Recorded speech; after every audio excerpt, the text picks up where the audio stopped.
Hello everyone, welcome to our channel NEET UG in 10 bite-sized videos for NEET UG।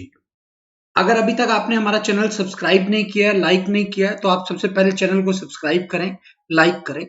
इस channel में आपको NEET UG के 10 minute तक के वीडियोस मिलेंगे जिसमें हम आपके कंसेप्ट क्लियर करेंगे। आज का जो हमारा टॉपिक है वो previous year question of AIIMS on the basis of kinematics. आज के वीडियो का ये टॉपिक है। Let me introduce about myself Anshul Walecha, alumni of IIT Guwahati, NET JRF GATE JEST JAM qualified, ex faculty Aakash institute Delhi south ex branch, Allen career institute Chandigarh, mentoring the NEET aspirants from last 11 plus years. Unacademy is the best online learning platform. Unacademy के plus subscription के क्या क्या benefit है? Daily live class मिलती है, interactive class रहती है, structured course है in line with the syllabus of the exam, live test and quizzes है जिसके बाद आप अपनी परफॉर्मेंस को एनालाइज कर सकते हो। अनलिमिटेड एक्सेस है, ये बहुत इंपॉर्टेंट फीचर है। अनलिमिटेड एक्सेस में क्या है, वंस आपने एक बार सब्सक्रिप्शन लिया तो उसके बाद आप जितने भी top educators, India best top educator Unacademy के प्लेटफॉर्म पे हैं, आप उन सब की लाइव क्लासेस लगा सकते हैं, उनके रिकॉर्डेड लेक्चर्स देख सकते हैं बाद में एट योर डिवाइसेस, चाहे वो आपका स्मार्टफोन है चाहे लैपटॉप है, एनी टाइम एनी वेयर से आप इसको कहीं से भी एक्सेस कर सकते हैं। आइकॉनिक सब्सक्रिप्शन की बात करूं, अदर देन प्लस सब्सक्रिप्शन, मतलब प्लस के तो सारे बेनिफिट मिलेंगे ही मिलेंगे। पर्सनल कोच मिलेगा 1-to-1 गाइडेंस के लिए, स्टडी प्लानर होगा, डेली का स्टडी प्लान होगा और बाई वीकली आपको रिव्यूज दिए जाएंगे, टेस्ट एनालिसिस इन डेप्थ होगा, पर्सनलाइज्ड फीडबैक होगी to improve your time management and exam approach. Iconic subscription की अगर मैं फी स्ट्रक्चर की बात करूं, 1 ईयर की फी 45,000 है, 2 ईयर की फी 61,000 है, बट जैसे आप मेरा कोड यूज करते हो लाइव एवी, आपको 10% फी में डिस्काउंट मिलेगा। 1 ईयर की फाइनल फी 40,500 हो जाएगी, 2 ईयर की फाइनल फी 54,900 हो जाएगी। प्लस सब्सक्रिप्शन की बात करूं, प्लस के लिए नीट यूजी के प्लस सब्सक्रिप्शन की बात करूं, 1 मंथ की फी 6K है, 3 मंथ की फी 15K है, 6 मंथ की फी 24K है, 1 ईयर की फी 30K है, 2 ईयर की फी 36K है। बट जैसे आप मेरा कोड यूज करते हो लाइव एवी, आपको 10% डिस्काउंट मिलेगा, आपकी 1 ईयर की फाइनल फी 27,000 हो जाएगी। ध्यान रखना मेरा रेफरल कोड है लाइव एवी, और आपकी 2 ईयर की फाइनल फी 32,400 हो जाएगी। अनअकैडमी के लिए आपको करना क्या है, प्ले स्टोर पे जाना है, अनअकैडमी लर्निंग ऐप इंस्टॉल करनी है, रजिस्टर करना है, ठीक है। उसके बाद आप अनअकैडमी के सारे वीडियोस को एक्सेस कर पाएंगे, फिर आप अपनी कन्वीनियंस के हिसाब से प्लस या आइकॉनिक का सब्सक्रिप्शन ले सकते हैं। आज का जो हमारा टॉपिक है, AIIMS previous year questions on kinematics. Kinematics पे प्रीवियस ईयर क्वेश्चंस देखने हैं एम्स के 2003 से 8 में आए हुए।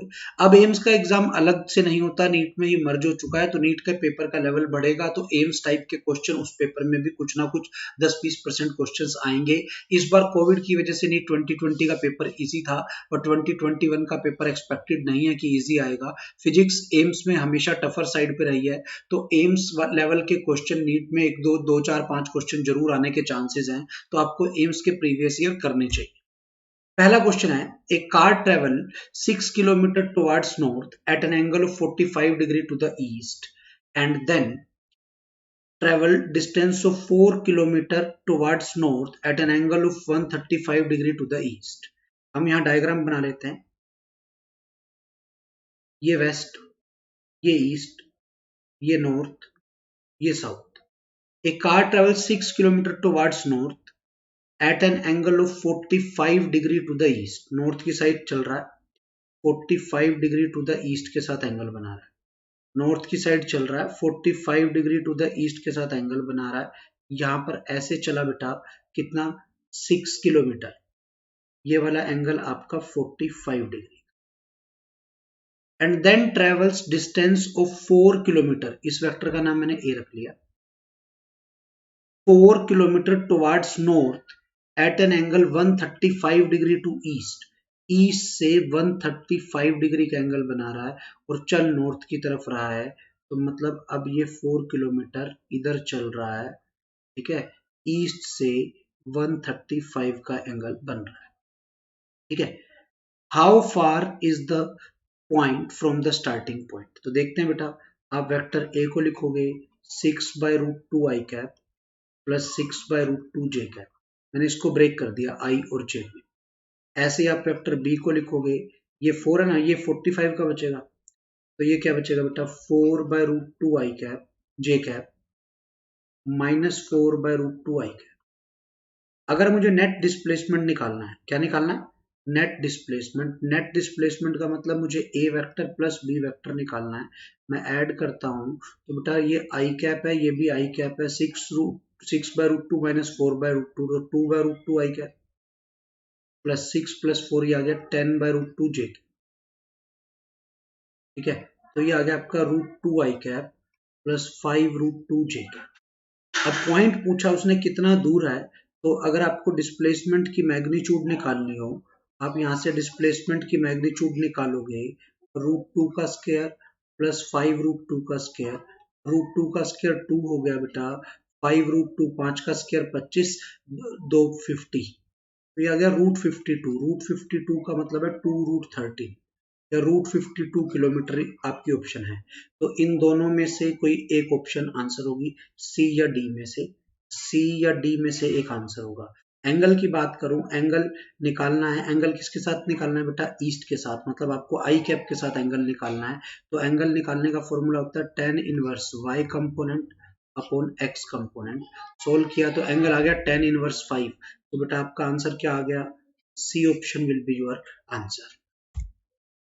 अगला क्वेश्चन है, two spheres of same size, one of mass 2 kg and another of mass 4 kg are dropped simultaneously from the top of Qutub Minar. Height दी हुई है 1 मीटर अबव द ग्राउंड, दोनों एक साथ आ रहे हैं तो दोनों की स्पीड सेम होगी, स्पीड सेम होगी। ठीक है, तो स्फीयर्स हैव सेम, मास अलग अलग है तो mv डिफरेंट हो गया, एक्सेलरेशन सेम होगा, एक्सेलरेशन g होगा, हाफ mv² अलग हो गया कि मास ही अलग अलग है। ठीक है, हाइट सेम है बट मास अलग अलग होने से mgh अलग अलग होगा।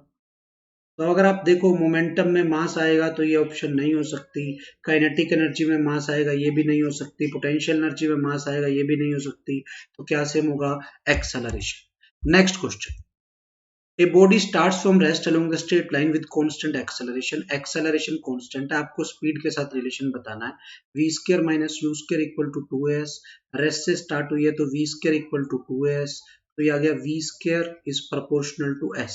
तो ग्राफ आ गया आपका स्ट्रेट लाइन, ग्राफ कैसा आ गया बेटा, ग्राफ आ गया पैराबोला, v² और s है तो ग्राफ आ गया पैराबोला, किसकी पावर 1 है, s की पावर 1 है, तो ये पैराबोला, ये वाला पैराबोला बनेगा, C will be your answer. 2003 AIIMS previous year में आया हुआ क्वेश्चन है। A ball is thrown vertically upward. Which of the following graph represents the speed time graph of the ball? Speed time graph of the ball during its flight if air resistance is not ignored. Air resistance ignored नहीं है तो बेटा air resistance ignored नहीं है तो graph straight line तो नहीं रहना चाहिए। क्यों, क्योंकि एयर रेजिस्टेंस भी स्पीड के साथ बार बार चेंज करता है, तो मोस्ट अप्रोप्रिएट ग्राफ डी आएगा। स्पीड पहले हाईएस्ट पॉइंट पे जाके 0 होगी, फिर स्पीड बढ़ेगी, पहले किसी स्पीड से वर्टिकली अपवर्ड फेंका था, तो ये ग्राफ आ जाएगा आपका, this will be your answer, air resistance को अगर हम ध्यान में रखते हैं। This is all about previous year question of 2003 to 8। ठीक है, thanks, like and subscribe our channel NEET UG in 10। Don't forget to press the bell icon button for the latest notifications.